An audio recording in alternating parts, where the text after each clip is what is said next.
Et salut à tous, ici Jérémy de la Crypto Brève. Comme tous les jours, on va aller parler des actualités autour de la crypto-monnaie du jour. On ira voir les sénateurs américains, on parlera rapidos des taux d'intérêt et comment est-ce que le marché a réagi. Et puis on finira par quelques whales pour avoir une petite vue d'ensemble sur le marché. Allez, c'est parti. On commence tout de suite avec les annonces macroéconomiques de la semaine. Alors qu'est-ce qu'on a eu dans le premier temps? On a eu l'indice des prix à la consommation qui reflète l'inflation dans le pays en Amérique. Et donc l'IPC a été évalué à 2,5%.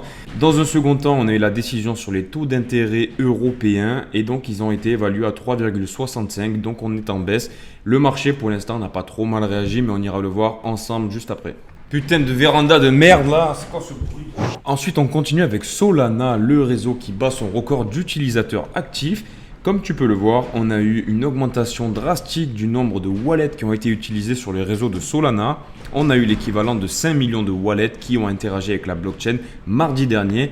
Est-ce qu'il n'y aurait pas un lien justement avec le débat? Il y a les mêmes coins sur Trump, sur Kamala qui ont monté, qui ont baissé, il y a eu des pump and dump, ça a été n'importe quoi. Ensuite, on a aussi Near Protocol qui a engagé 2,5 millions d'utilisateurs actifs, donc c'est plutôt fou. Mais Solana est en tête, donc écoute, on a toujours une grosse narrative autour de ce réseau-là.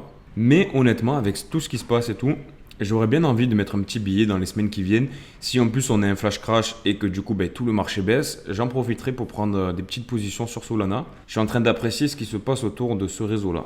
Ensuite, une nouvelle concernant l'intelligence artificielle décentralisée. On a ASI, qui, comme je te le rappelle, en fait, c'est la réunion de 3 tokens qui sont Ocean Protocol, Fetch.ai et Agix. Et du coup, maintenant, il rajoute un 4e membre à cette team.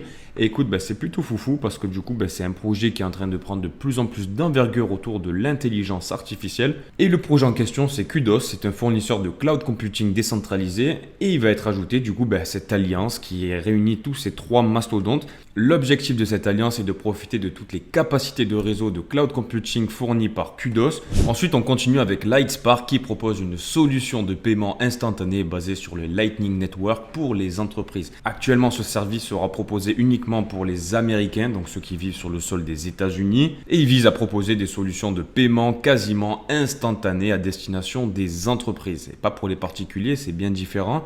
Après, ce que j'aimerais bien te rajouter, c'est qu'on est sur le réseau Bitcoin, mais c'est une sous-couche en parallèle. Tu vois, on n'est pas encore vraiment sur le protocole de Bitcoin, comme je te l'ai déjà dit. La mise à jour au P4 n'a pas encore été votée. Les puristes de Bitcoin, te diront que c'est un peu du bullshit. Moi, personnellement, je trouve que c'est bien parce que ça fait avancer la technologie autour du Bitcoin, mais on n'est pas encore au niveau que Bitcoin mériterait. Ensuite, comme tu le sais, il y a eu un débat entre Donald Trump et Kamala Stalin. Je te l'ai dit tout à l'heure, c'est quelque chose que moi j'ai suivi de près. Je t'ai partagé un petit peu le résumé sur Telegram parce que c'était en pleine nuit, du coup, dans la nuit de mardi ou mercredi, je crois. Évidemment, les mêmes coins ont pumpé, dumpé, ça a bougé dans tous les sens et on a des jetons qui se sont complètement cassés la gueule. C'est le cas de Politify. Le réseau et le consensus a délibéré que Donald Trump aurait perdu le débat face à Kamala Stalin. J'ai envie de te dire, ça ressemblait plus à un combat de boxe qu'à un débat de politiciens, tu vois. Quand ils commençaient à parler un petit peu de chiffres, à dire un petit peu leur programme, il y en avait un qui attaquait l'autre qui parlait des chiens, des chats. C'est dommage parce que ça fait perdre en qualité et du coup, tu peux noyer un peu l'information. Toujours est-il que Donald Trump a perdu un peu de points face à Kamala Harris. Ils sont quasiment à la parité 50-50. Polymarket, pour un petit rappel, en fait, c'est un marché de prédiction sur lequel tu peux parier sur des faits qui vont se produire, comme de la politique, des matchs de foot, c'est un peu du Winamax décentralisé sur la crypto. Ça te permet d'avoir un avis un petit peu sur le sentiment de la population et je trouve que c'est un peu plus fiable que les sondages qui sont un petit peu trafiqués. Ensuite, en termes de micro-actu de la journée, on a Hamster Combat qui va être listé sur Binance. Alors ça, c'est plutôt une nouvelle qui est dingue. Le token devrait être listé ce mois-ci, donc écoute, on va se tenir au courant. Il est en train d'être listé de partout. On parle de Bybit, Binance, Gate, c'est vraiment un truc de fou. Je sais pas si tu as joué, si tu as tapoté sur ce petit hamster là pour récupérer ton airdrop. Personnellement, ouais, je le fais parce que ça m'amuse. Donc on verra bien combien on va recevoir. Dans tous les cas, je te le partagerai en direct. Ensuite, je te mets cette charte en micro-actu parce que je t'en parlais rapidement. Je t'en ai déjà parlé pas mal de fois sur cette chaîne. On a la globale liquidité, donc en fait la liquidité de tous les pays qui est en train d'augmenter. On est en train d'avoir un regain du coup de liquidité sur les marchés. Et comme tu peux le voir sur cette charte, la liquidité est vraiment proportionnelle à Bitcoin, ou du moins c'est l'inverse, c'est le Bitcoin qui est proportionnel à la liquidité.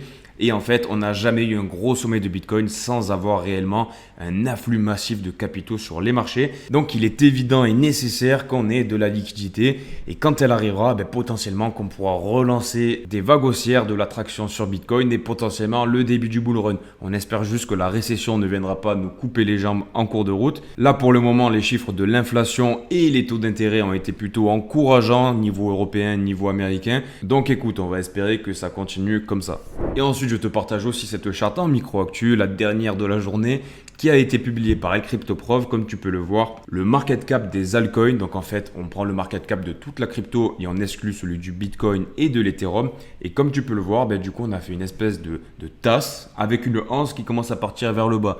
Et ça, typiquement, c'est une figure de trading qui est connue. Donc, si ce scénario se passe pour le mieux, on aura encore un x2 à x2,5 dans un premier temps. Après, comme je te le dis souvent, il n'est pas impossible qu'on ait un flash crash avec une récession qui permettrait aussi à l'économie de pouvoir réinjecter de la liquidité sur les marchés.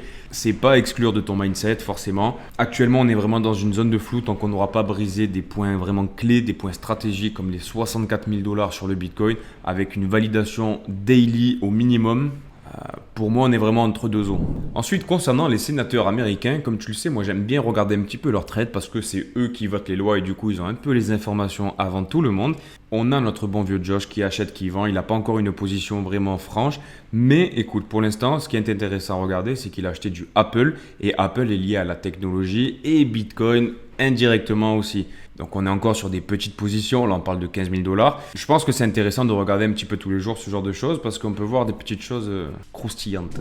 On continue avec Warren Buffett, le trader le plus célèbre, le plus reconnu dans le monde de l'investissement, qui a vendu avec sa société d'investissement Berkshire Hathaway 228,7 millions de $ d'actions de Bank of America. Donc il est toujours vendeur sur le marché. Putain, mais c'est quoi ce vent de merde là ?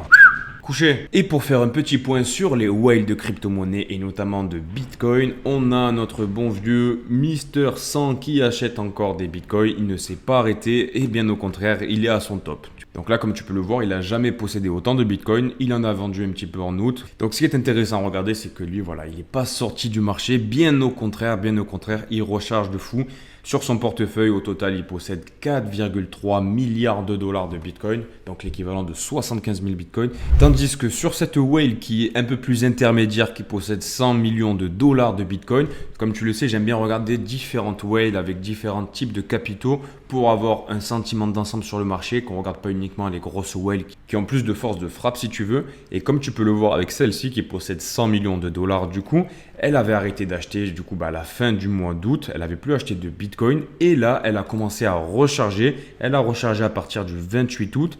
Et le 5 août, elle a acheté, le 9 août, elle a acheté, le 10 août, elle a acheté. Et elle a accumulé du coup pour l'équivalent de 200 bitcoins. On parle quand même de 10 millions de $, donc c'est pas rien.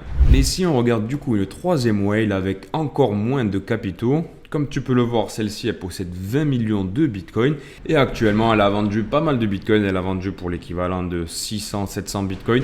Mais ce que j'aimerais te mettre en perspective, c'est que cette baleine-là, elle a une stratégie qui est un peu plus agressive que les autres. Les autres sont un peu plus holder. Tandis que celle-là, elle est plus sur du trading. Disons que cette baleine, elle a plus la gâchette facile que les autres que je t'ai montré juste avant. Après, ce qui n'est pas impossible, c'est que ce wallet appartient à une grosse baleine comme celle que je t'ai montré juste avant et qu'en fait, il est un wallet dédié au trading. Et je ne sais pas si toi, tu fais des trades de temps en temps, mais en général, les traders, ils ont plusieurs wallets, tu vois, pour différencier le wallet d'investissement, le wallet de trading à long terme, à court terme, à moyen terme, le swing. Mais bon, ce qui est intéressant à voir, c'est que dans tous les cas, les gros investisseurs sur Bitcoin sont toujours là. Il n'y a personne qui a claqué la porte. C'est plutôt encourageant pour nos portefeuilles. Et comme tu peux le voir sur la charte, le Bitcoin actuellement est à 58 000 $. De mon côté, je ne m'emballe pas tant que vraiment on n'aura pas vu une force vraiment hyper puissante vers le nord qui nous amènerait, comme je te l'ai dit tout à l'heure, vers les 64 000 au-dessus de cette ligne rouge là. Et vraiment avec une clôture daily à minima.